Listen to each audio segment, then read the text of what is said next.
ஆகா கல்யாணம் சீரியல்ல அடுத்த வாரம் என்ன நடக்க போகுது அப்படிங்கிறத பார்க்கலாம். இப்ப ஐஸ்வர்யா உண்மையாலுமே பார்த்தீங்கன்னா, கர்ப்பமா இல்ல அப்படிங்கிற விஷயத்த நம்ம சூர்யாவும், அதே டைம்ல சித்ரா தேவியும் கண்டுபிடிச்சுட்டாங்க. ஸோ இப்ப என்ன பிரச்சனை உருவாக போகுது அப்படின்னு பார்த்தீங்கன்னா, ஐஸ்வர்யா அப்படியே பழிய தூக்கி பார்த்தீங்கன்னா, மகா மேல போட போறாங்க. மகா சொல்லி தான் நான் இப்படி நடிச்சேன் அப்படின்னு ஒரு பொய்ய சொல்ல போறாங்க. இப்ப என்ன நடக்கும்? நம்ம தியாக செம்மல் மகா என்ன செய்வாங்க அப்படின்னா, ஆமா அப்படின்னு உண்மையே இல்ல.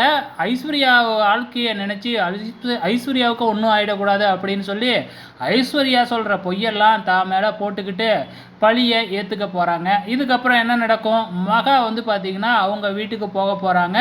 அதே டைம்ல ஐஸ்வர்யா இங்கேயே தான் இருக்க போறாங்க. ஐஸ்வர்யாவெல்லாம் வீட்டுக்கு அனுப்ப முடியாது. ஐஸ்வர்யா தான் பயங்கரமான டுபாகுராச்சே. ஸோ மகா மட்டும் தண்டனையா அனுபவிக்க போறாங்க.